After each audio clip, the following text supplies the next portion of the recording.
given by Professor Thomas Pardoen. I already apologize for mispronouncing some of the words in French or in Belgium. So I would like to introduce the speaker today.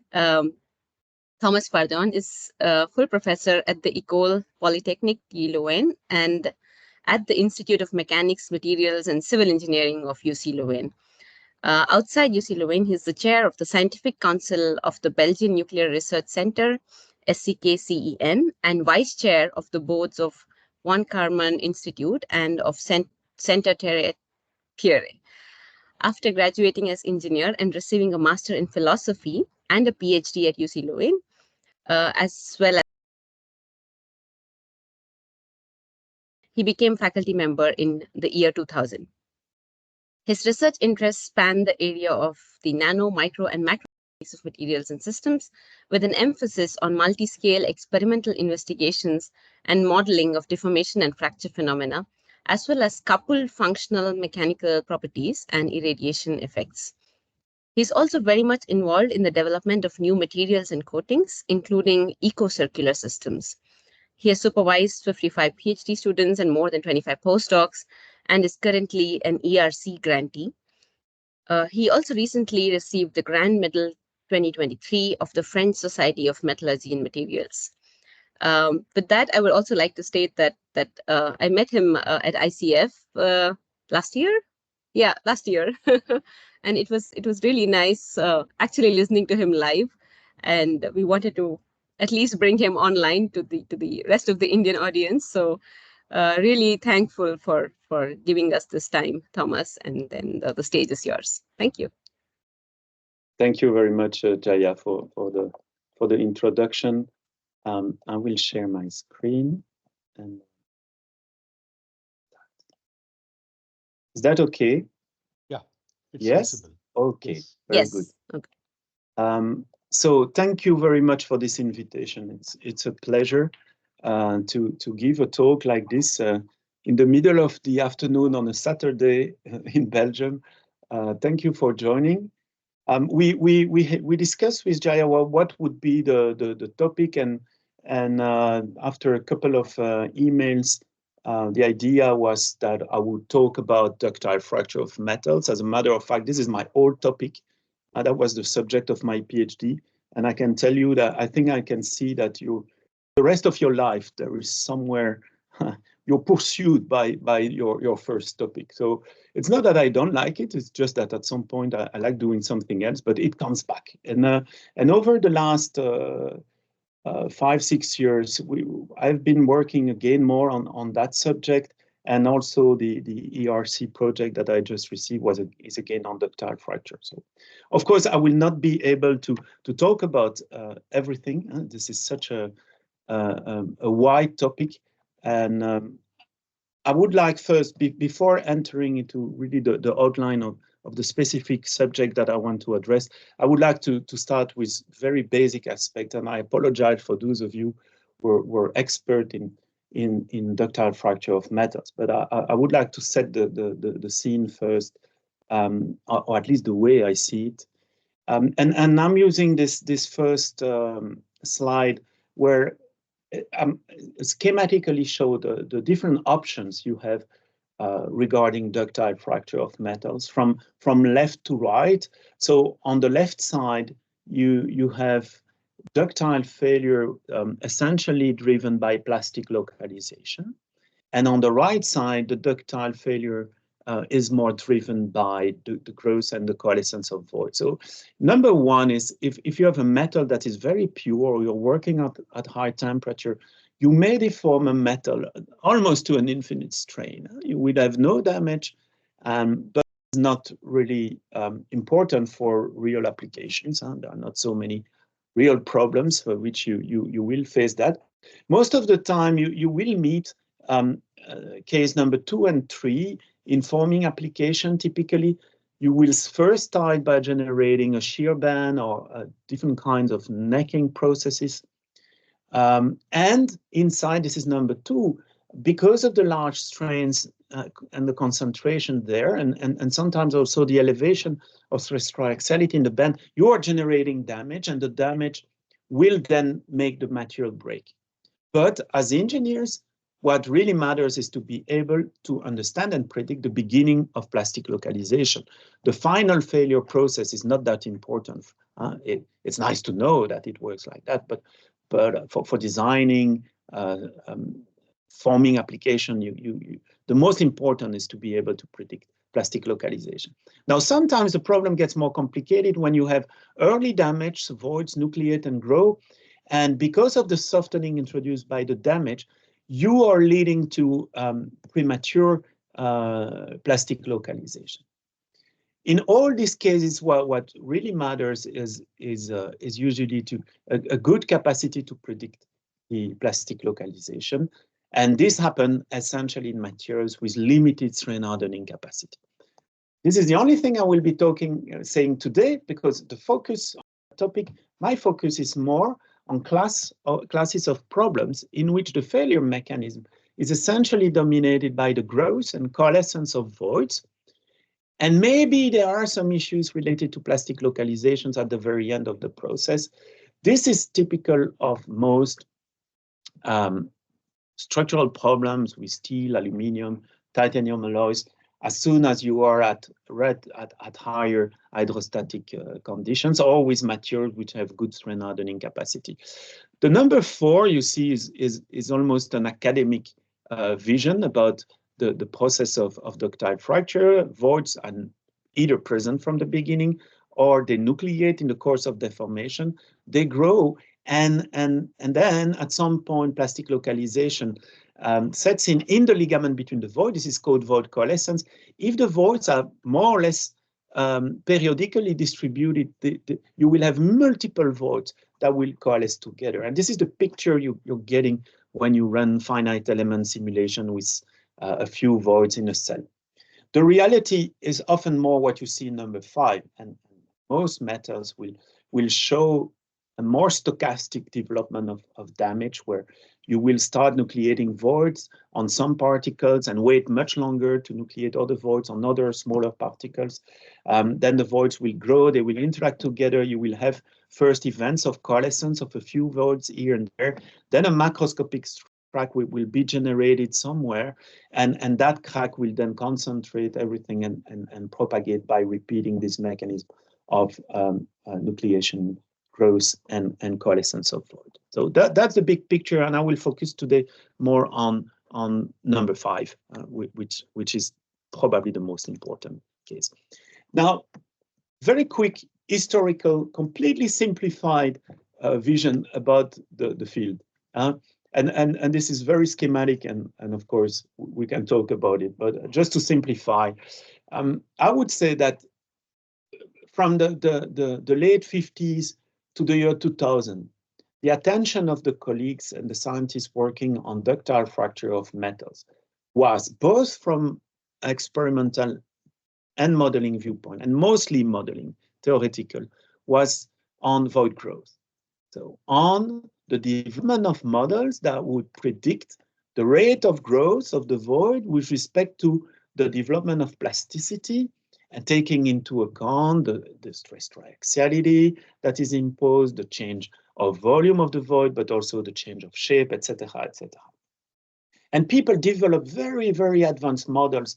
I don't know if some of you may know a little bit the field, but the most advanced void growth model by Gologanu and recently Morin, Leblond, etc., they're extremely sophisticated to predict exactly how the void is changing dimension, etc., in realistic constitutive models.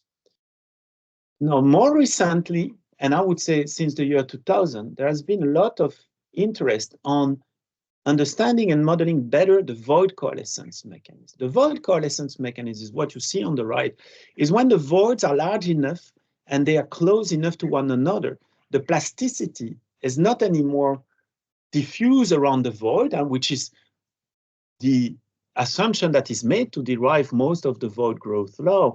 But at some point, the plasticity tends to localize in the ligament between the voids, and this is called void coalescence. So void coalescence is not something instantaneous. There is a beginning of void coalescence, it's when the plasticity localizes in the ligament, but then the voids keep growing until they contact one another or another phenomenon takes place in the ligament between the void.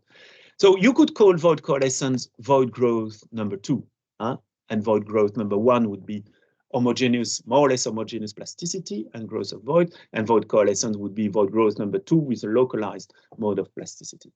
And as a matter of fact, this problem was analyzed since the late 60s by a colleague named Thomason, but his work was not very much followed by the community, and people did not realize the importance of properly modeling this void coalescence stage.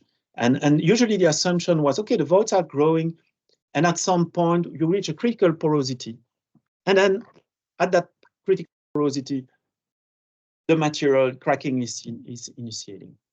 But it's not too complicated to develop these models for void coalescence to predict when this localization takes place between the voids. And as a matter of fact, the void coalescence models, they are more simple to formulate than the void growth model.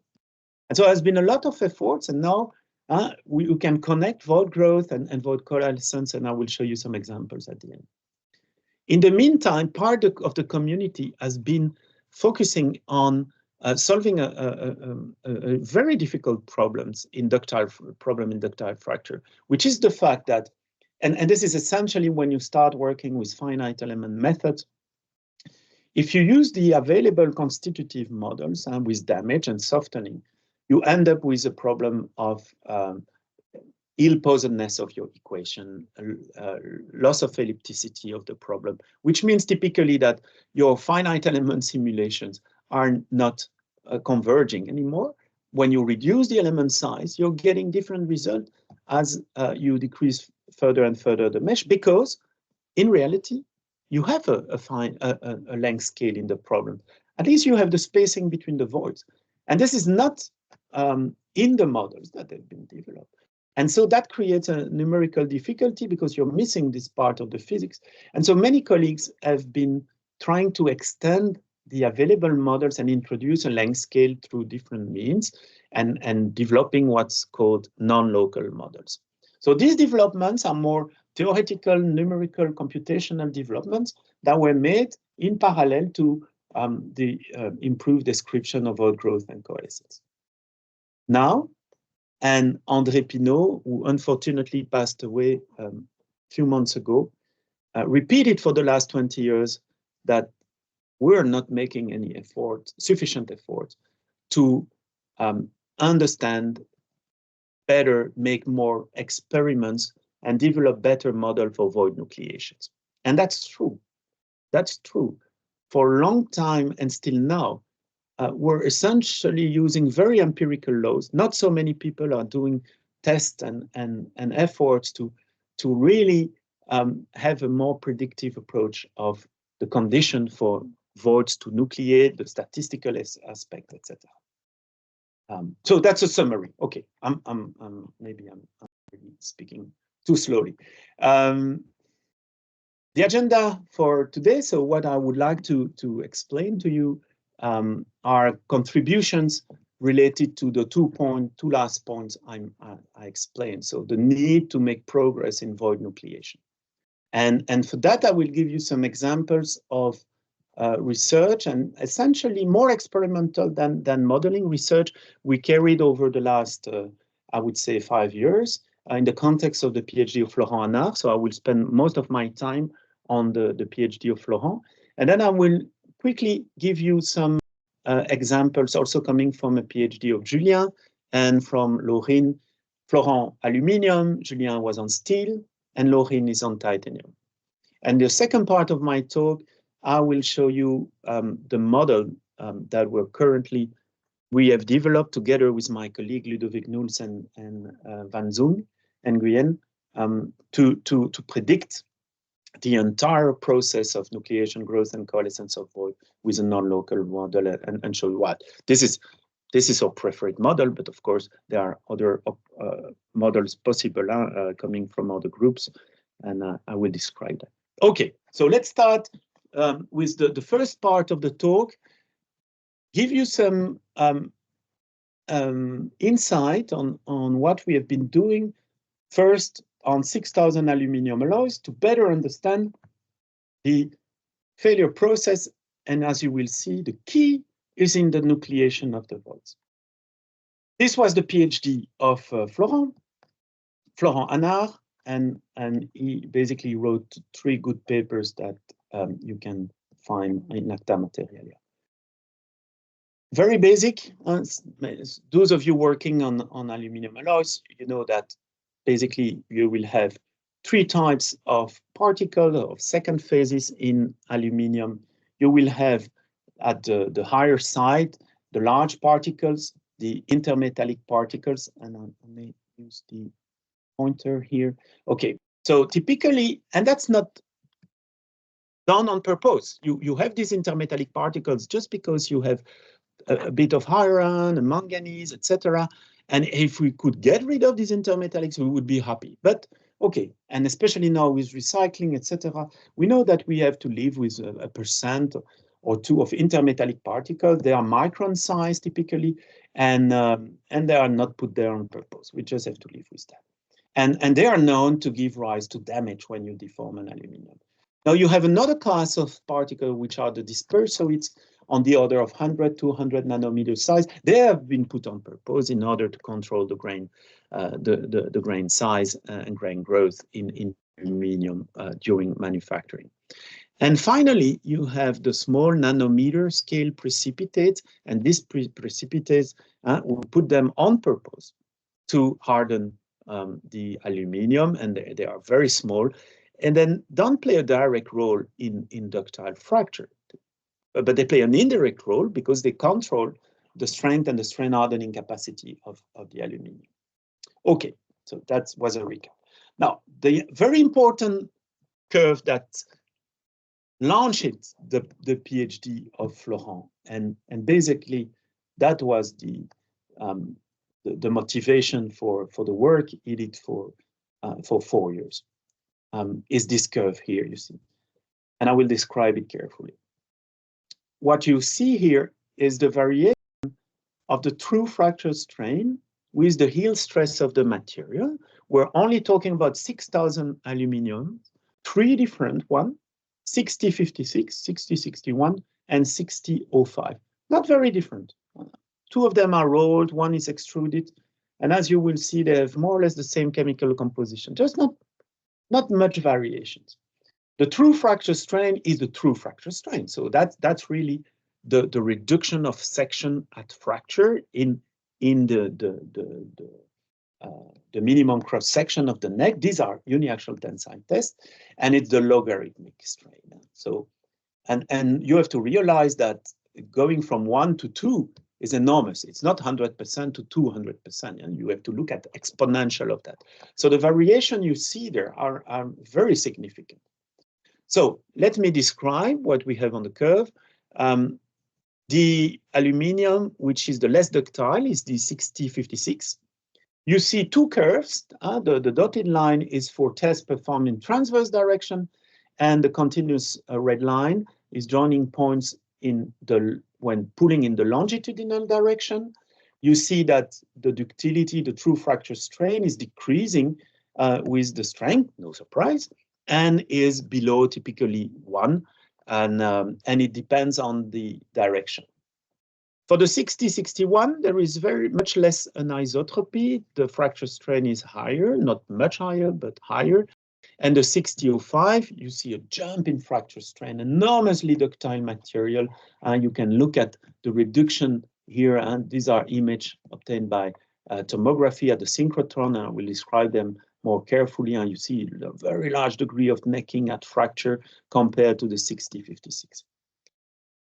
Every point you see it comes from a different specimen, and that means that Florent and my colleague Simard, they have spent time in making all these different alloys by different heat treatments.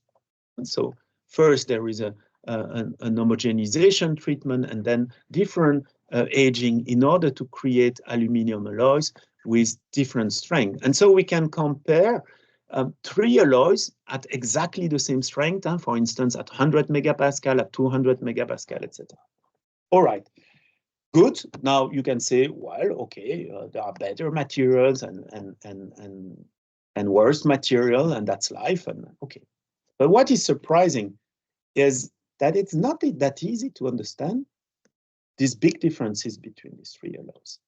First of all, if you look at the uniform elongation, and I'm not writing A, but I'm writing epsilon U because it's the true strain at the onset of necking. When you plot for the three alloys as a function of the strength, you don't see any difference, basically. These three alloys, they have the same strain hardening capacity, more or less at the same strength. So the same strain hardening exponent, the consider criterion, is telling you that, okay, necking starts at the same point. So there is absolutely no connection, no origin of the difference in the true fracture strain that you can find in the hardening behavior.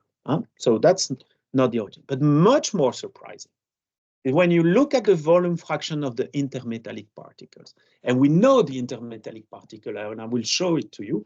We know that the intermetallic particles are responsible for nucleating and growing voids. Same percentage.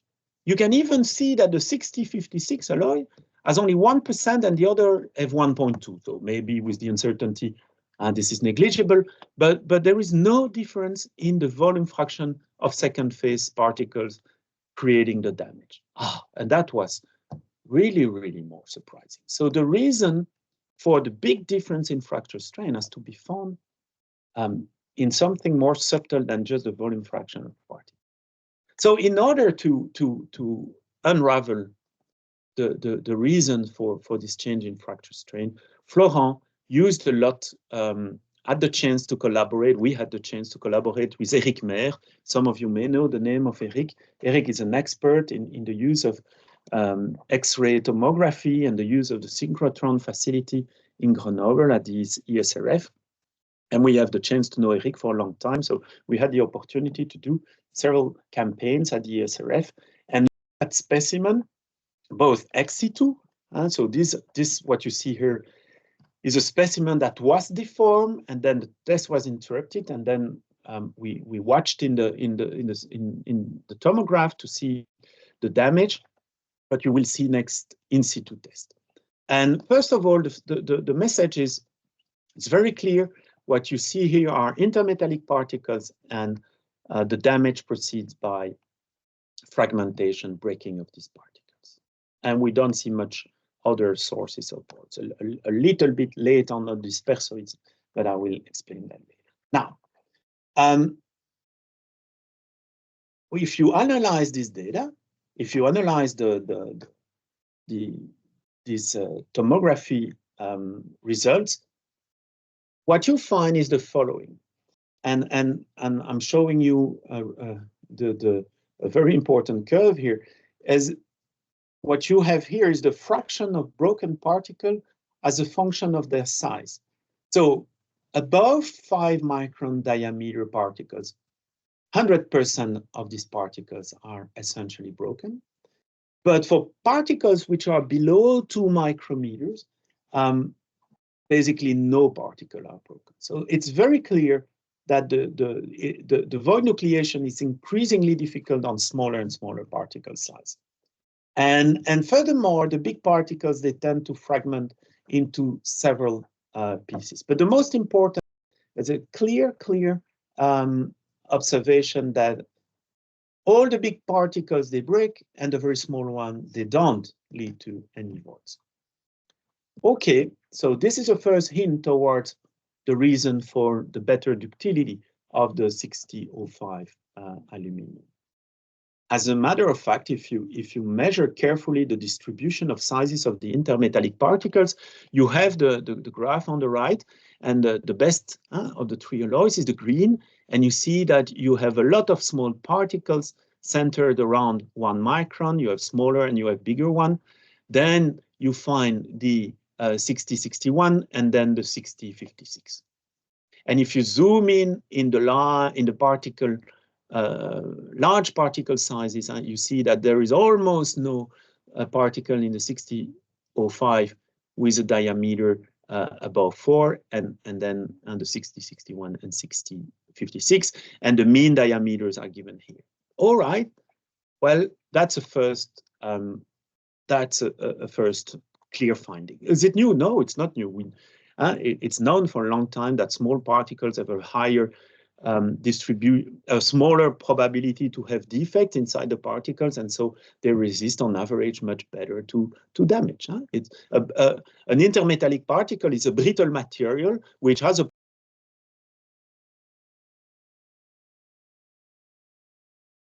no surprise.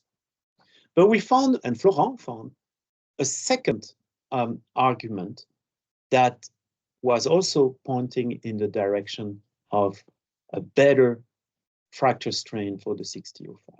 When he looked at the 6056, before any deformation, he found an initial porosity, significant initial porosity. Now, when you see this, you see the evolution. The red dots that you see on the left are before any deformation, the voids that are already present in the material before any before the test.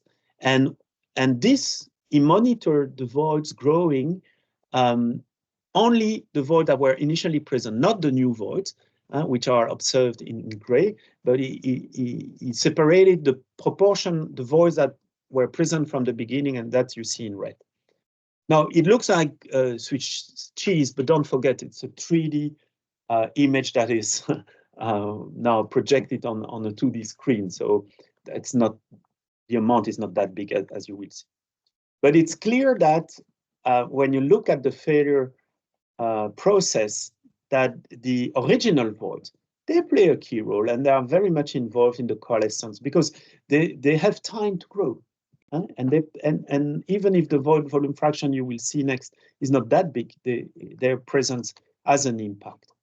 And here you have the numbers.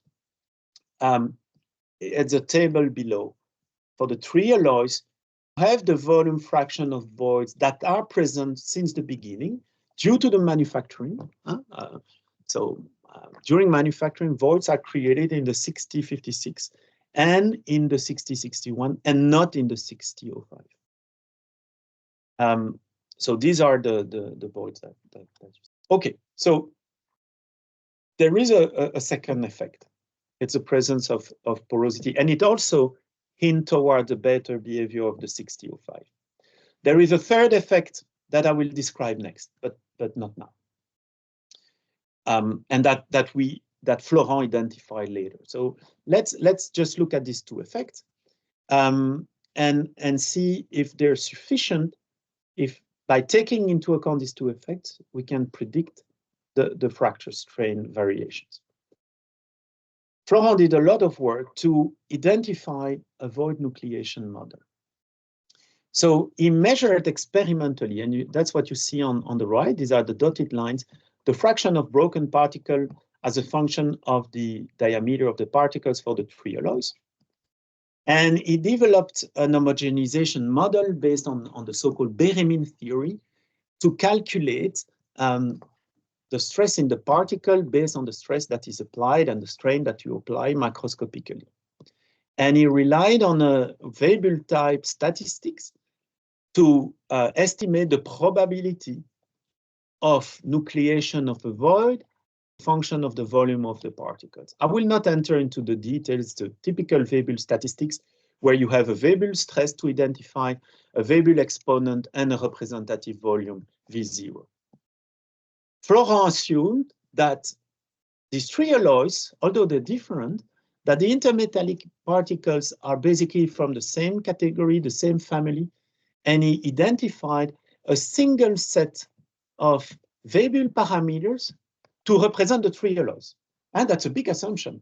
You assume that basically these intermetallic particles, even though the chemistry is not exactly the same, they would behave in more or less the same way.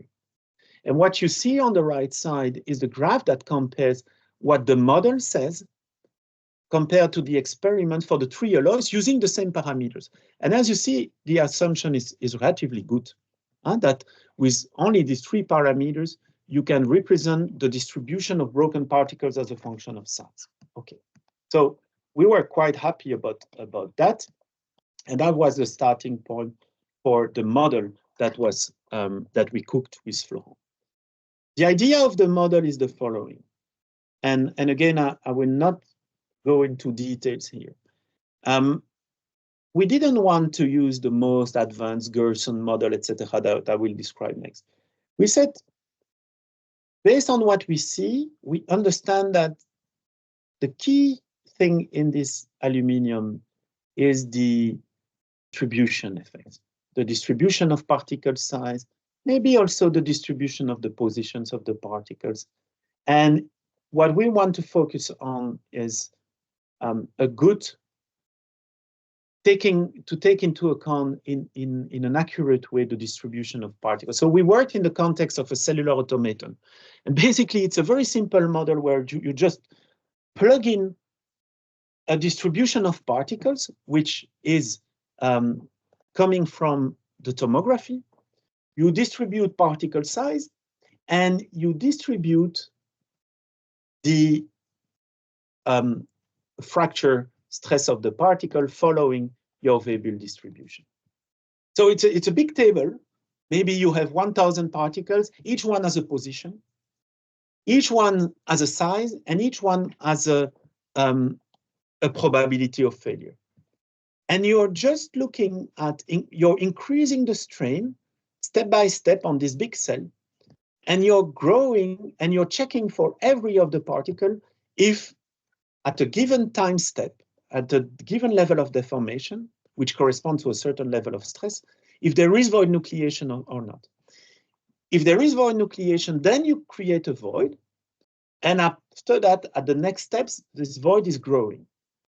And we don't take into account any interaction between the voids. We just grow the voids with a very simple Rice and Tracy model. So it's an analytical model to tell you if you have an increment of plastic strain, what is the increment of radius of the void, depending on the local stress triaxiality. And so all the voids, they grow independent of one another. And at every time step, the last thing that we do in the cellular automaton is we check for every void if it enters or not in coalescence with one of the neighbor using a coalescence model. And when a void enters coalescence with a neighbor, then we merge the two voids. You see? And what you see in the middle, it seems that there is finite element simulation. It's just to take into account the fact that we are looking at the volume of material in the middle of a necking region, and you cannot just impose the same stress triaxiality everywhere, because if you are really in the middle of your specimen, the triaxiality is higher than on the side. And this is the only reason we do a finite element simulation, is just to provide to the cellular automaton values of stress triaxiality that agrees with that. But there is no real coupling with finite element simulation. It's a very, very basic model, except that we take into account the distribution. So the key ingredient is the void nucleation. And of course, there is a test on void coalescence. Okay. Now, I can tell you that I have many colleagues, excellent colleagues, working on very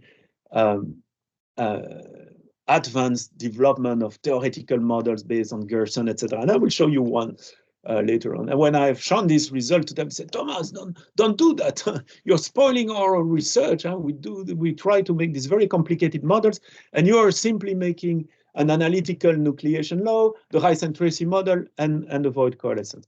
And it's true. And by the way, you cannot do everything with that model. I don't want to oversell what has been done here. But for the purpose here, which was just to look at the true fracture strain for different values of the strength with a single set of parameters for the void nucleation law, this is the true fracture strain that you can predict. The prediction is the dotted line, the continuous line is the trend from the experiments. And once again, we're not cheating, we're not changing any parameter when changing the alloy. You keep everything the same. The only ingredient that enters the model is the distribution of size of the particles. So I'm not saying that the model is spot on the experiment, but the trends are captured. The trends in terms of the decrease of fracture strain with strength and the increase of fracture strain as you change a load. You see? And the key, the very sensitive parameter, the reason this is captured correctly is that we have a good void nucleation law. Okay. And okay, you can compare what the cellular automaton gives compared to tomography. And okay, I will skip this. By the way, there is a final effect that I have not discussed, which also plays a role, is the fact that I've not talked about the distribution of the particles in terms of spatial distribution. I only talked about the distribution of the size of the particle. But if you look at the tomography, the 3D pictures here, you immediately see that the 6056 is very clustered, while the 6005 is much more randomly distributed in terms of particle distribution. And of course, clustering is increasing the probability to generate coalescence between voids, etc. And it goes also in the direction of 6005 being better. But okay, this takes a bit long to explain the details. Now, we didn't stop there. My colleague Otsimar, she's an expert in friction stir welding and friction stir processing. And we said, okay, to have an alloy that has a much higher fracture strain, we would need three things. We need to resemble 6005. We need small particles, no initial porosity, and no clustering. Okay?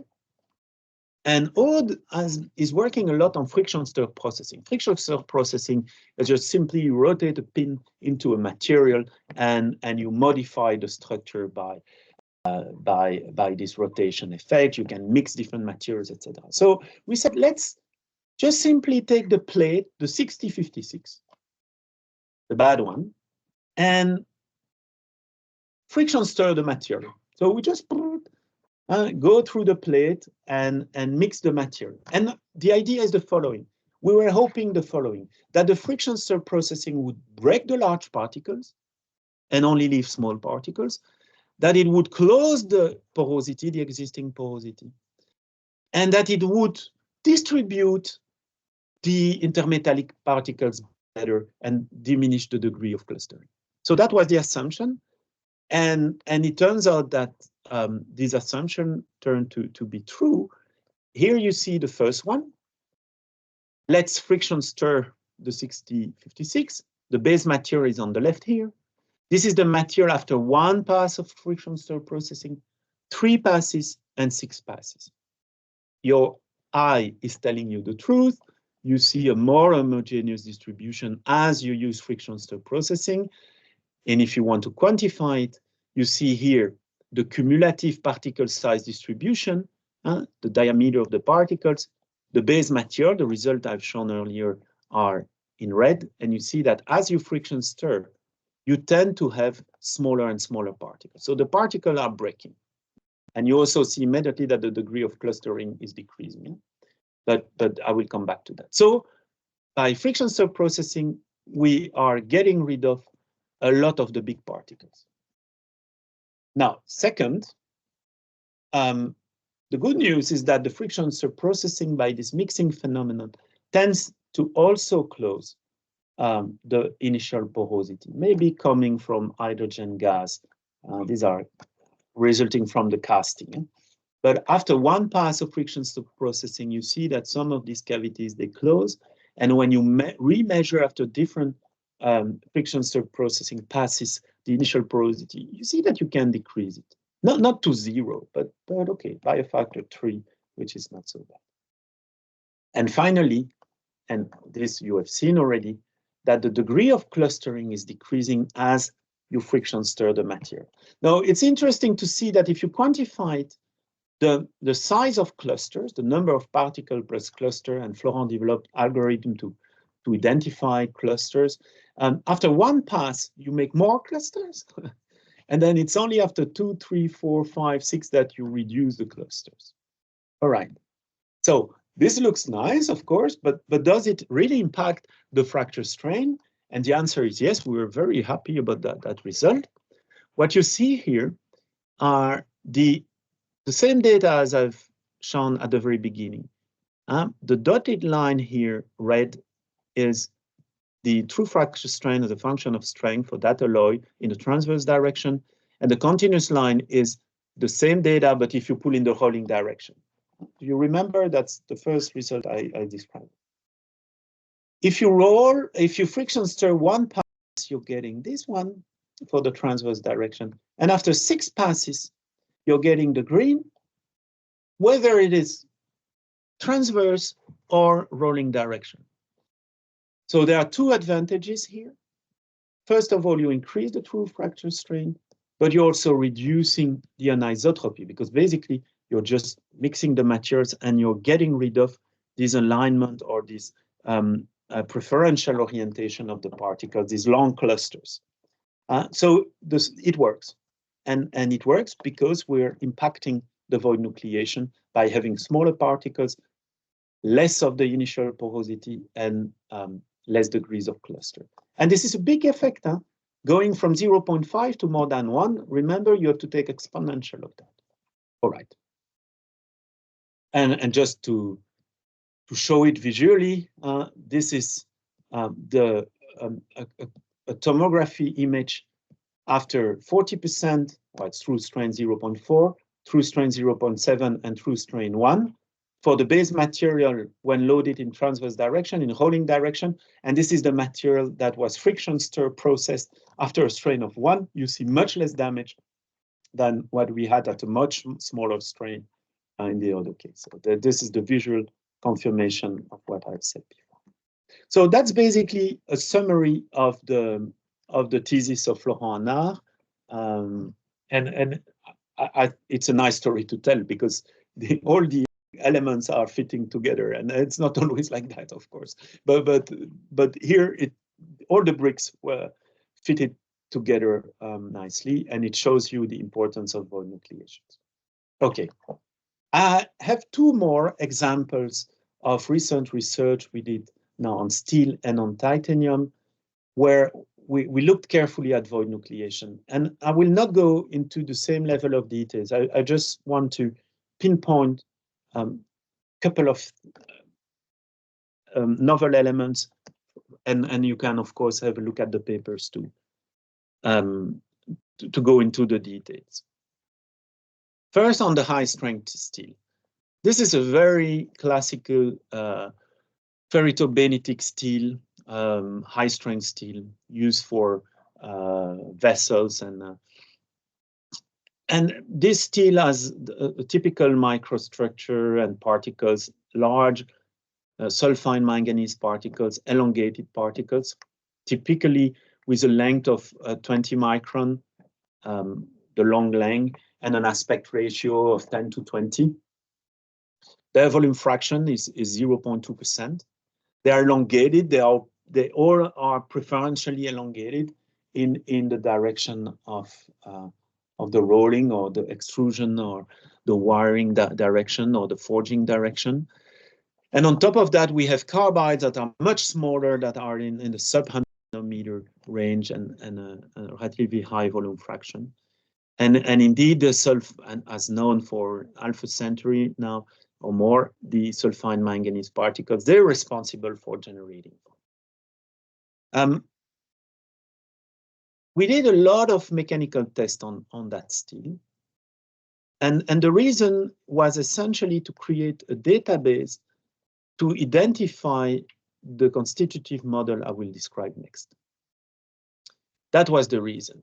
And so we performed tensile tests on uniaxial round bars, on notched round bars with different notch radius, on flat samples with notches, on groove plates for plane strain tension, and we played with different configuration to change not only the stress triaxiality, but also the load variable.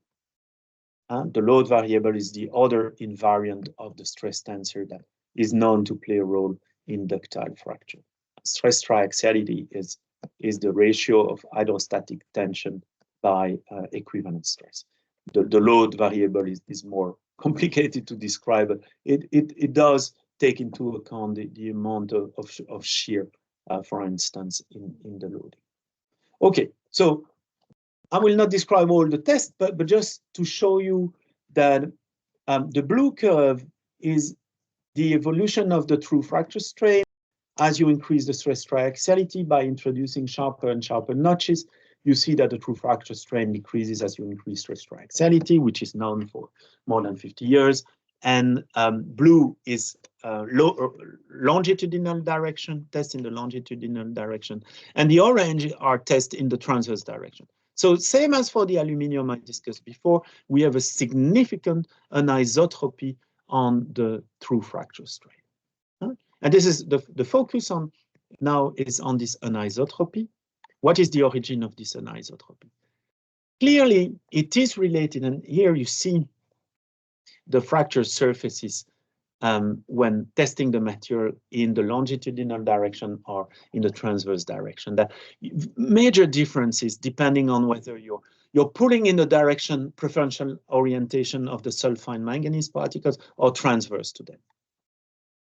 The reason of this anisotropy is very simple to understand, and it is known since the 70s. If you pull a sulfide manganese particle parallel to the main axis, the particle tends to fragment, like our intermetallic particles earlier. But if you now load the particle perpendicular to the main axis, you see decohesion. That's not new. That's not new. But if you look carefully in the literature, you don't see much effort to really take into account in the modeling the difference in the void nucleation mechanism, depending on the orientation of the loading with respect to the particle. And the problem is not easy, of course, because particle fracture or particle decohesion will not occur at the same critical stress. So you have to determine a fracture stress of the particle and a fracture stress of the interface. And depending on the loading condition, of course, one or the other will be attained first, and that depends on how the stress is transferred in the particle. So we decided to make a little more effort on that subject.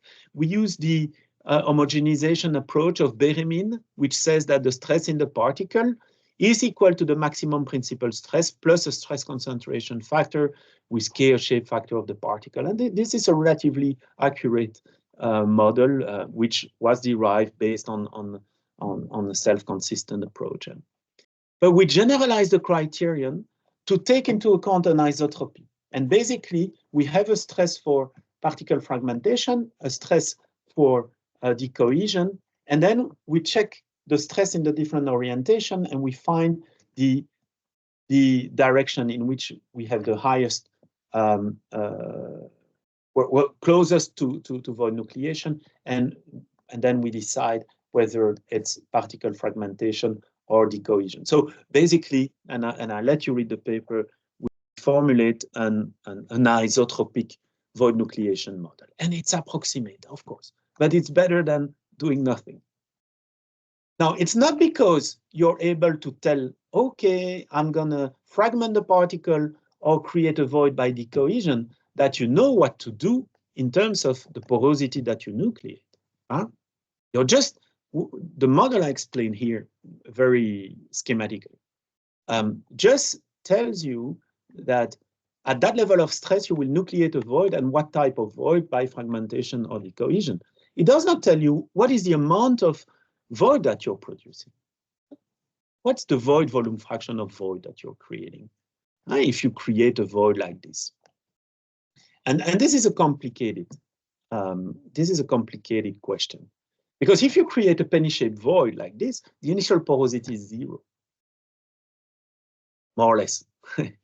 But as you open, you keep deforming, then the void opens, and you have a volume that is produced. Most of the damage models, they don't take into account the shape of the void. They just assume equiax voids, spherical voids. So, and that's what we will do. So even though there are models that take into account the void shape effect, they are complicated, like the Gologanu model. And most people working in the field, they still use a Gerson type model that is based on equiax voids, spherical voids. So you need to find a smart way to estimate the effective void volume fraction that you create when you fragment a particle or when you have a decohesion. And that's what we did. So, and we have arguments to explain that if you fragment a particle, the void volume fraction corresponding to the void that you create is equal to the void volume fraction of particles.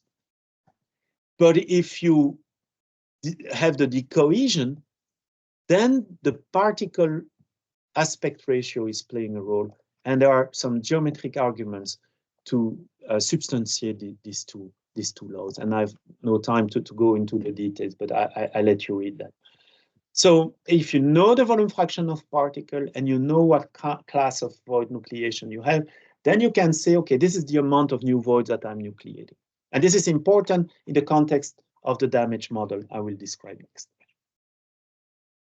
We, of course, identify the parameters of this void nucleation model, the critical stresses. We compare to direct measurement of porosity as a function of the distance to the crack surface. We could not get tomography measurements here, so we had to do the very tedious polishing of samples after fracture, below the fracture surface, look at the number of voids, the volume fraction of voids as a function of the strain that was attained, etc., etc. So very long process to get this little big scatter, but okay, that's the best we could do. And then we identify the parameter of the void nucleation law, and these are the prediction of the true fracture strain as a function of the stress triaxiality. Now, it's not the stress triaxiality, it's the notch, the relative notch radius, but basically it will give a different stress triaxiality. For the longitudinal and the perpendicular direction, and you have the experiments and you have the predictions, and the message is everything there comes from the fact that you have different time at nucleation related to the different mechanism and different volume fraction of voids that are nucleated as a function of orientation. And you see that the model captures things quite well. Of course, these models contain void growth and so, and I've not explained that yet. All right. This was the second story, so about this anisotropic version of void nucleation. And the final thing I would like to mention, and then here I will be very brief. It's a titanium alloy that has been the subject of the thesis of Laurine Choiset, and before that, the subject of the thesis of Mathieu Marteleur. The idea is this titanium 12 molybdenum alloy is a beta metastable titanium alloy, which is a generation of a titanium alloy that has been developed in order to have much more ductility and strain hardening capacity than the classical titanium 6 aluminum 4 vanadium. You see here a comparison of typical titanium alloys, alpha, beta titanium, and alpha plus beta, typical of titanium 6 aluminum 4 vanadium, and this is the titanium 12 aluminum with excellent ductility. Okay. And this is the true stress, true strain, so it's interrupted at the point of necking, of course, but the true fracture strain is much larger. I just want to mention that the excellent ductility in terms of fracture strain of that alloy is related to the fact that all the interfaces between the phases that are present, etc., are excellent, and we don't see any damage nucleation before a strain of 1. So just a guide towards development of better alloys. If you can have particles or phases, etc., with excellent interfaces and this phase is not being brittle, you can delay void nucleation, and then you can produce fantastic alloys. The only source of damage we saw were voids that were generated inside shear bands, very, very, very, very late. So there's still progress to be made regarding the development of alloys that resist damage to super large strains. And basically this new alloy, titanium 12 molybdenum, when you look at the work of fracture and here true uniform elongation, you see that it really overpasses any other titanium alloy that are available. I will not say more, but it was just to give you an idea, an example of a material which has a superior resistance to void nucleation. And then the reason for the fracture are a bit more subtle than what happens for the aluminium and the steel. I will not tell you more today. Okay. So I realize that I've been talking already for 50 minutes. I will now spend 15 minutes, I promise not more. I've been talking a lot about experiments and mechanisms, and I would like to present now my preferred damage model, but I will certainly change mine in the future. But this is the model we developed with Ludovic and Van Zoong over the years, and that right now we're using a lot in the context of my ERC project. And the origin of the development of that model was the work we did on this high-strength steel I mentioned earlier, and the capacity to predict fracture. So the team of Ludovic and Van Zoong is extremely strong in computational modeling. They had knowledge about the formulation of non-local models, finite strain development of very advanced numerical methods. And on my side, I had this background on micromechanics of ductile fracture, void nucleation, void growth, void coalescence. So we teamed up and we worked together to formulate a model, and I will describe the model. And sorry for those of you who are more material scientists, and I must admit there are still some part of the model on which I still have to really scratch my head to re-understand what we did. So I'm honest. But I will give you the basic ingredient of the model to show you what can be done today and what is the state of the art in the field. And by saying that, I'm not saying that this is the best model in the world. I'm just saying this is one of the state of the art model for ductile fracture that runs on a finite element code based on which you can run 3D calculation up to fracture and validate and make predictions for structures, and also guide you to the development of better materials. The idea is the following: we tried to cook a healed surface which describes the behavior of a material, an elastoplastic material containing cavities. And the cavities, the voids, they're described by a volume fraction, by a spacing, a relative spacing that we note chi, and a distribution parameter that we name lambda, and a shape that we name W. So the voids, they have a volume fraction, a relative mean spacing, a shape, and a relative distance with respect to a system of axis. These four non-dimensional parameters, they are not independent of one another. You have four characteristic lengths and you have three non-dimensional numbers. So this is the goal, is to develop a Hill surface that describes the behavior of a material like that, containing voids. And the matrix, the blue around the void, is a plastic material with volume incompressibility. We assume isotropic hardening, and we need a hardening law that you extract from your experiments. The principle of the model is the following. Although first, you remember I said one of the difficulty with ductile fracture is the models that are available. If you use Abacus, for instance, and the Gerson model on Abacus, these are local models, meaning that there is no length scale. And so our idea was to have a non-local model. And to have a non-local model, you need to introduce a length scale. That means instead of having some of your parameters of your model that are determined at one point, they are obtained by averaging over a certain volume or by using a gradient formulation. And we decided, and mainly my colleagues, Ludovic and Van Zoong, they decided to have three non-local parameters.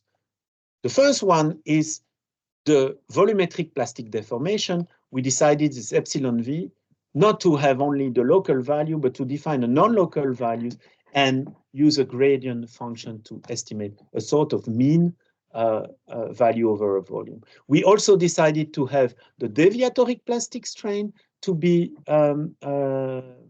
also non-local, and as well as the value of the plastic strain, the accumulated equivalent plastic strain of the matrix materials, to also have a non-local formulation. And each time, because you're using this gradient definition to estimate your non-local value, we introduce a length scale, which is representative of the of this non-local variable, and which has somehow to be connected in a way or another to the void spacing. Good. The models has three elements. We assume that you can have three modes of plasticity. First mode of plasticity, the void can grow with homogeneous plastic strain around. The second mode of plasticity, you can have internal necking driven by a tensile mode, but you can also have shear coalescence. And the idea is the following. For each of these three modes of void evolution, we formulate a specific Hill surface. And the Hill surface of the material is the combination of the three Hill surfaces. This is looking complicated, but it's what you do in crystal plasticity. Huh? In crystal plasticity, you have surfaces in stress space, which are segment of surfaces for the different slip system. And so you combine different Hill surfaces together in crystal plasticity. So you can always describe a material constitutive model with different Hill surface, and you combine them into a multi-Hill surface model. So for the void growth, we simply use the Gerson model. We use the Gerson model expression for the Hill surface with the Gerson effective stress. And so those of you who have been working with ductile fracture and Gerson model, you recognize it. If you look in stress space, which is equivalent stress, hydrostatic stress space, the Hill surface corresponding to Gerson is a closed surface like this, which gets smaller and smaller as you increase porosity. And at the beginning, if there is no porosity, there is no effect of pressure, and this is basically the von Mises criterion. But with porosity, it closes. This is not new. I will not bother you with the details, but of course, a Hill surface is not sufficient. You need evolution laws for the variables describing the damage, and essentially the most important is the change of porosity. The change of porosity is due to the growth of the void, the new void that you generate, but also a correction related to the change of void configuration under shear. This is something that is not available in the Gerson model, the original Gerson model, and the nucleation is not in the original Gerson model. The Gerson model only treats the growth of the void. So for the nucleation, well, we use a nucleation function, and we make the link with what I explained before. You remember this anisotropic function. And for the shear, we use the so-called Nashon-Hutchinson formulation that was developed by John Hutchinson and his student to take into account the effect of shear and to correct the Gerson model. Okay, forget about it. No, don't forget, but you can read for those interested. I'm just giving you the ideas. Second option, the plasticity can be localized in the ligament between the voids and leading to internal necking. This is the schematic here. This mechanism can be also represented by a Hill surface. And to cook that Hill surface, we did similar to the work that was done by Amin Benzerga, or that I did myself long ago. We cooked a Hill surface based on the Thomasson criterion. And this Hill surface looks as a triangle. So this is the Hill surface dictating this mode of plasticity. And we formulated and we compared to cell calculations, etc., to verify that it was doing correctly. It's not sufficient to have only the Hill surface description for this mode of plasticity, but you need evolution law for the characteristic of the void, the relative spacing, the change of shape, the change of position, and we also formulated this evolution law relying on the work of Amin Benzerga. third type of plasticity mode you can have. You can also have coalescence between the void driven by a shear localization band in the ligament between the void. And there we formulated also, based on a limit load factor for the shear coalescence, we formulated a Hill surface that basically is represented like for a von Mises surface by a straight line in equivalent stress hydrostatic pressure field. If you increase the chi factor, which connects to you decrease it, sorry, so you make the voids getting closer and closer to one another, the Hill surface tends to go to different, to a lower and lower value. So what does it mean, an evolution law? Ask it this. Okay, in the practice, what does it mean? At the beginning of the deformation, the voids are small, or maybe you have no voids. And if you look at the three Hill surfaces that dictate the plastic behavior, you have the Gerson Hill surface here, the necking coalescence Hill surface, and the blue is the shear coalescence. You start deforming the material, it's elastic, elastic, elastic, elastic, and the first Hill surface you meet is the Gerson Hill surface. Makes sense. The voids are small, they are far away from one another. The plasticity is not dictated by a coalescence mode. And so the growth of the void is dictated by the Gerson model. But at some point, as the void grows, you see that the Thomason Hill surfaces, they close faster than the Gerson model. And you may transition from void growth to void coalescence. And depending on the amount of shear, necking coalescence or shear coalescence will dominate. And this is all taken into account in a formalism based on classical plasticity with a Hill surface and normality rule, etc. That's the idea. Now, of course, there are some tricky numerical aspects that have to be taken into account. I'm not explaining all these tricky effects, all these things, and my colleagues, they're excellent for that.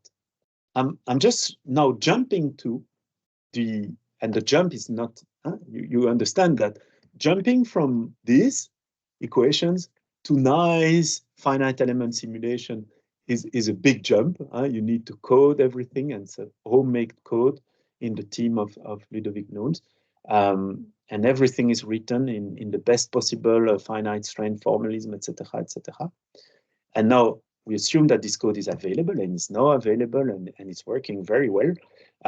We have been looking at different problems theoretically and then compared to experiment. And I will show you a few examples, and then I will stop. This is first to show you what is called the regularization, meaning that because the model is non-local and we have introduced a length scale, the result we obtain are independent on mesh size. So here you see the force displacement curve, or the engineering stress, engineering strain curve, obtained by deforming a uniaxial sample in plane strain, under plane strain. So it's a 2D calculation. And there is a coarse mesh, a medium, and a very fine mesh. You see the videos where you see the development of, here the indicator is the void spacing. So a red value means that when close to 1 means the voids, they gathered, so they coalesced. And you see that in the 3 case, there is fracture at 45 degrees, which is what you expect in plane strain. But you also see that the response is really independent on the mesh size, owing to this non-local formulation. All right. Yes, this is one, maybe I can skip this one. One of the novelty of the model, the Gerson model was not new. The Nashon-Hutchinson was not new. What is new in this model is the formulation of the shear coalescence. And in the shear coalescence model, there is one parameter that plays a role that favor or not this shear coalescence. And this is just to show you that depending on the value of that magic parameter, you can have very different behaviors that would stimulate or not the shear coalescence. And basically, that allows reproducing a pure shear banding process, cup and cone fracture up to flat fracture. Okay, but I will skip this. And maybe, okay. Something that is very important for the last 2 decades is the recognition not only of the importance of the stress triaxiality, but also of the load parameter, the load angle, the load variable, also dictating a lot the fracture strain of metals. And maybe some of you have seen in the literature for the last 15, 20 years, you see a lot of these curves here, like the blue or the green curve. And this is basically the fracture strain as a function of stress triaxiality, but for different load angle. And that was something surprising, which came from a group of MIT, that it's not always true that the fracture strain just decreases with stress triaxiality. Sometimes you have cusps that the fracture strain decreases with stress triaxiality, then increases, and then decreases again, depending on the load variable. And it's not that easy to have a constitutive model that is able to capture that. And there have been several models that have been developed, essentially phenomenological model, that where you put a phenomenological dependence on the load variable to capture this. Here, what you find is that we can capture these effects that have been found experimentally without doing any artificial tuning. You just have a model that is based on the physics of damage, void growth, and void coalescence. So we were quite happy about that class of results. These are force, engineering stress, contraction strain for tests made on notched specimen with different notches, from the red is no notch up to relatively sharp notch. And you see here the results of the simulations. So this is purely theoretical. There is no comparison with experiments, but you see that's what is very satisfying in this simulation is that the cracking starts in the middle of the specimen in a flat mode, and then it goes slant and follows the direction of a shear localization. So the model is rich enough to capture the flat and slant mode of fracture, the cup and cone fracture. And what I cannot show you today for this because of limitation of time are identification and comparison to experiments, but I can tell you that the model is giving very convincing results with a relatively limited number of fitting parameters. And these fitting parameters, they have a physical meaning. And the kind of predictions that the model does, which is very convincing, is, for instance, the degree of flat versus slant, cup versus cone fracture that the model captures agrees with the experiment. So that's why we not right now trying to complexify the model, but more to use it in different applications. Now, let me move to the conclusion. I'm already talking for long. Of course, I don't see you, so maybe you all escape from the room, which I would understand. And this is the difference when speaking in an auditorium. You see the people leaving when you get really bored saying boring things. Okay, the conclusion. I think you insisted on them. Void nucleation. This is really, really important. Looking, and I know, and Jaya and other colleagues, you know that it's important to get nice experimental data. And we need more of this data, and to put more physics into void nucleation. This is very important. There is a recent review paper on void nucleation produced in the US by Brad Boyce and colleagues. Very, very interesting, summarizing the state of art, but there is still room for improvement. It's important to use the available void coalescence criterion. So please, when possible, don't use critical porosity. Take this micromechanics coalescence model. They work very well. They contain the right physics. And as you can see, the state of art in modeling is today quite rich. There is always discussion, people saying, oh, but this Gerson model, you know, they are so complicated. They there are so many parameters. Well, that's not, I agree that they are still too sophisticated for maybe use on a daily basis in industry. But are not so many parameters, and they are giving such realistic now predictions that maybe you cannot use them for important engineering structures, big structures, etc. But we can use them in the material science to guide us towards the development of better alloys. So thank you very much for your attention, and I will stop here. Thank you so much, Thomas, for a very exhaustive treatise on all of ductile fracture, but especially where it all begins, I guess, at void nucleation. I think there are questions already coming up on the chat window, and I must assure you that not too many people left the room, although I think some had You're to, very brave. for various reasons. So I guess the rest can start asking their questions either in the chat box or raising their hands, but I'll read out the first one that has come up on the chat window. Tutin Marat says, thank you for a very interesting presentation. Have you compared the FSP process with the severe plastic deformation process, such as equi-channel angular pressing, regarding particle size reduction and damage evolution? That is his first question. So if you want to answer that, and then we can go to the next one.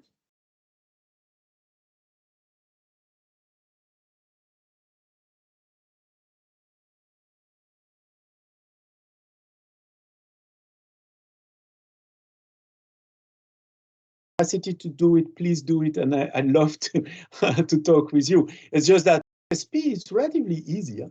You just rotate a pin in the material, and so we have a machine to do that. But I think it's less complicated than equal channel angular pressing. We have not the capacity to do a cap here. My colleagues from Louvain, so on the Flemish side, they have these capabilities. Would be nice to compare. Maybe the amount of the accumulated strain that you put with friction subprocessing, I think, would be larger than with a cap. That's one. And then the other question is, to what extent do you think that surface damage,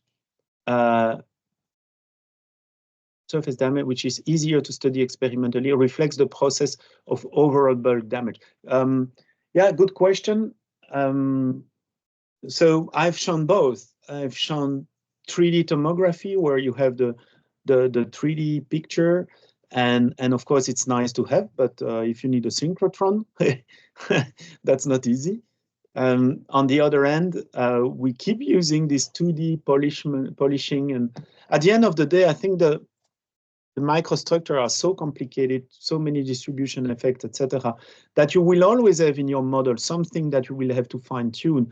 And so the error or the uncertainty you're having at looking at damage at the surface, if you don't use tomography, will be not exactly what you see in the bulk, but anyway, you will have to make a correction somewhere. So it's a valid semi-quantitative estimate of the damage in the bulk. And I think the phenomenology you see at the surface remains correct. If you see void coalescence, etc., it's representative to what you see in the bulk. Just the quantitatively may be different. Vikram has raised his hand. So. Yeah. Good morning. Good morning, Vikram. I'd like to go back to the first part of your talk on particle size. As I see it, there are three things.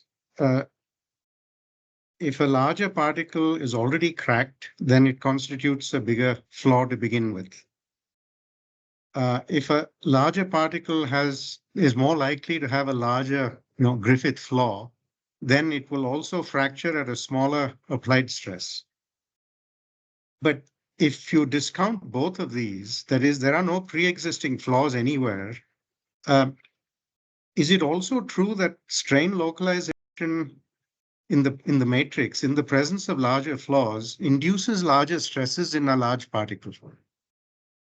I mean, is there a length scale that comes here purely from the way in which dislocation pileups or arrive at a particle and.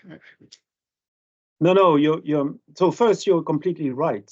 It's bigger is the particle, higher is the probability to have a larger Griffith type flow, and the particle is purely elastic, and you can, and basically if you look at the numbers and you say, for instance, I need 1 GPa to break a particle, and then you consider a nanometric flow in the particle and the K1C 1 MPa square root meter of the particle, and you look at the numbers, you find that things work. So you can really go from theoretical cleavage stress of the particle up to the macroscopic stress. The numbers, they work fine. Now the big question is always, how does the stress transfer in the particle when you are deep in the plastic regime and you start accumulating a lot of dislocations, and locally can we trust?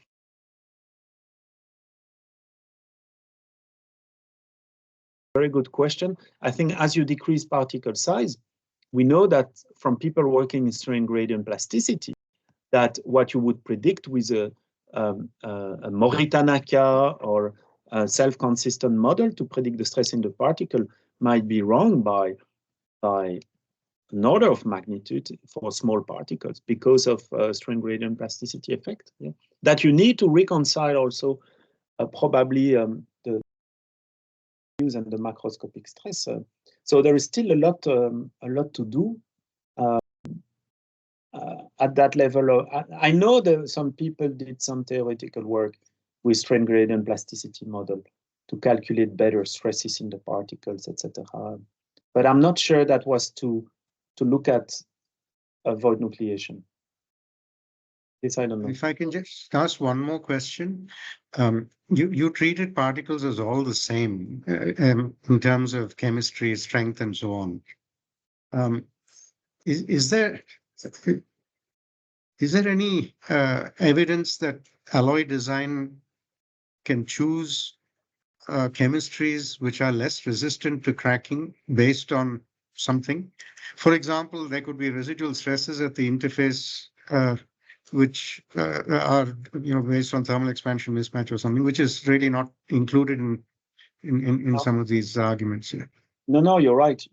And so here it's an a posteriori verification we did, that basically by using the same distribution of fracture stress, the same variable distribution for the intermetallic in the three alloys, we got good prediction, which means that the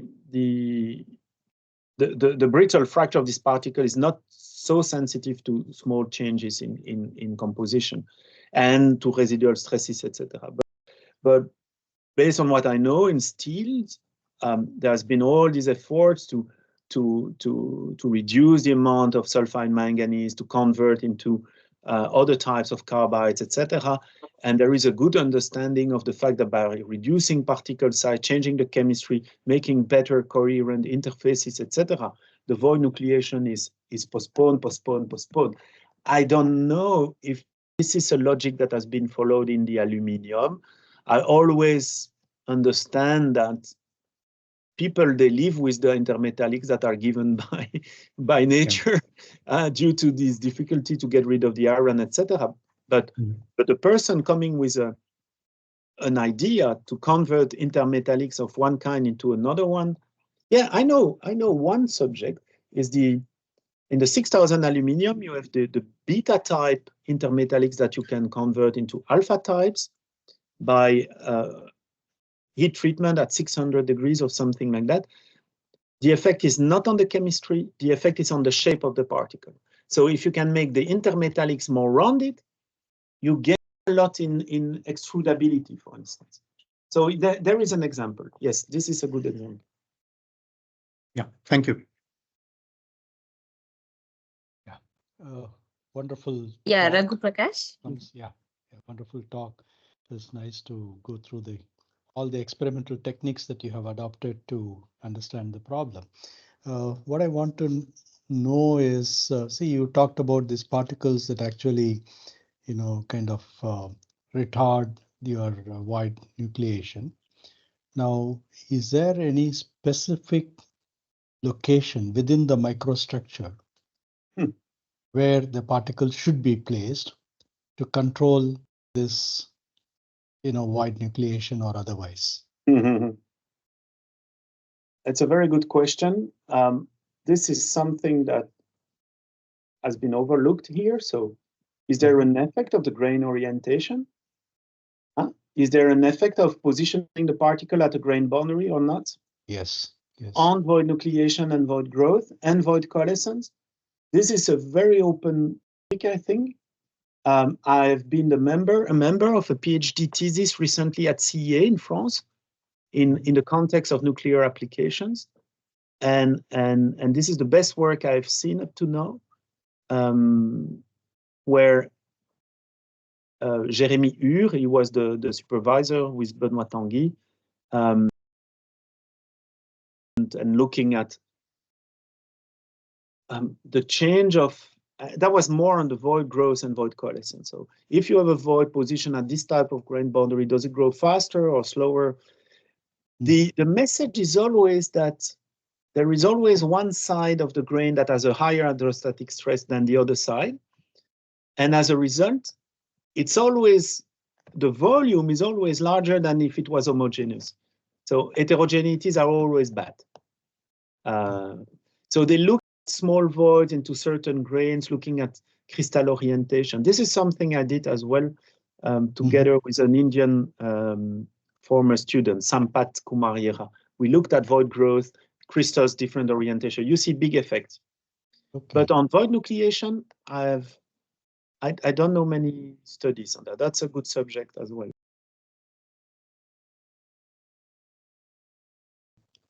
Does your study consider a kind of material with some prior cold work or, prior damage?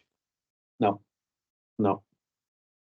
So they come from, they were commercial products coming from rolling, then I think T3 homogenization, and then we carried a new aging, and we have not been looking at cold rolling before, and this is, I think, also a nice subject, is to cold roll or to deform in one direction and then do something non-radial and in another direction to see if you understand sufficiently the problem that you can predict these kind of things. Yeah.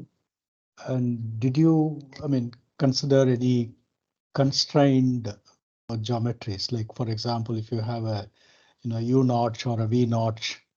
Yes. How do they correlate with the notch sensitivity? Yes. Vis-a-vis the, the void coalescence? Yes. So for the work of on the aluminium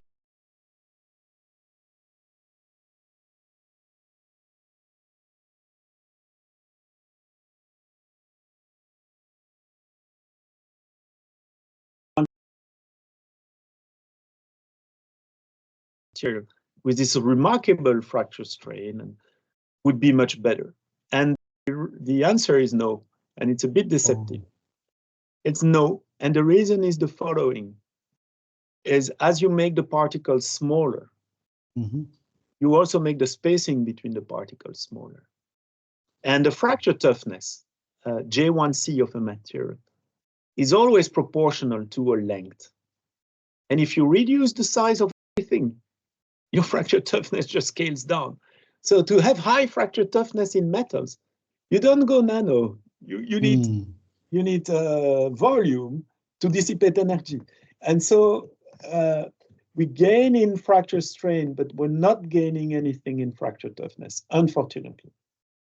It's not really answering your point about the notch, etc. But just to tell you, we did fracture test and to introduce the length scale, etc. effect, and but the result is not that certainly we have super tough alloy. Unfortunately, not.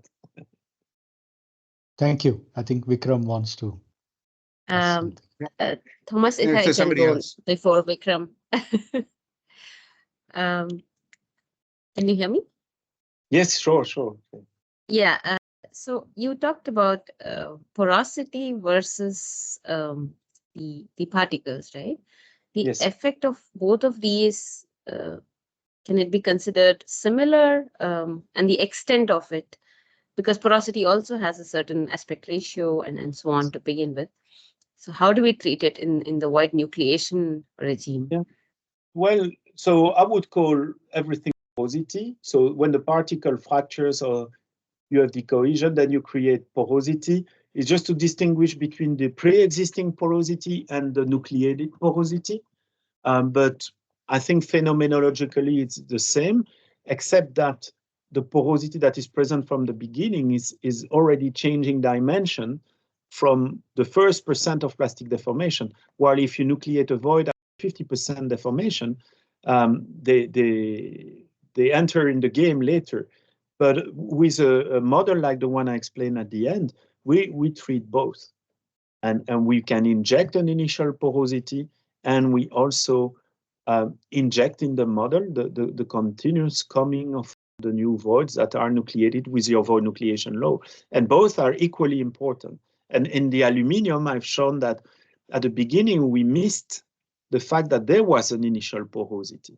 And it is important, even though it's not big, we had to characterize it on top of the new porosity that is nucleated. So you really need to look at both. Yeah, and the other question that I had, Thomas, was if you have irregular shaped hard particles, then and also this sort of clustering, what are the parameters that you're using in the model, for example, to identify? Yeah, that's difficult, of course, too. So in the cellular automaton model, everything was taken into account. So if you have clusters of particles, they would coalesce earlier, and the voids would coalesce earlier, and you would have a bigger void or like a crack, etc. In that model, we could not have any interaction. So that's a big limitation. If you want to do that with finite element and with a Gerson model, etc., the only way you can do that is you have to throw in your finite element model distribution. So from one element to another, you have to distribute a different amount of porosity, of initial porosity or particle volume fraction, etc., to mimic what you have in the right material. And so then you will have interaction effects that will play a role. So in the group of André Pinault, he did that 30 years ago already. Yeah? I see. I see. Yeah. The last question, also because I'm interested, you said that the fracture stress of the particle and the decohesion at the interface is also going to be different. Again, how do you determine that? Is it possible to do it experimentally, or do we do fitting and then do we put it in the model as well? Yeah. Okay, I see two options. So everything I've shown, we do it indirectly. We find the numbers we have to put to make the prediction of the model right. But to do it locally, like the way you like as well, I would do to do everything experimentally. I would do nano DIC, so in situ test nano DIC, or 3D tomography, monitor a particle carefully, look at when you have nucleation, and then run a very sophisticated finite element model with the right particle Hill stress and then Young's modulus, and try to get the exact value, or nano DIC. Andreas Mortensen, his ERC project, had some nano tests where he was using FIB to prepare a fracture test specimen out of second phase particles and do fracture tests locally to measure the fracture toughness of the particle or fracture stress. This is remarkable, but this is, of course, extremely difficult. Yes. But some have to do it. I think it's important that we try these kind of things here. Combination of nano indentation, nano DIC, and a bit of modeling to get the numbers right. Yes. Sure. I think Vikram still has another question. I was just struck by the fact that the toughness didn't go up, or it might have even come down.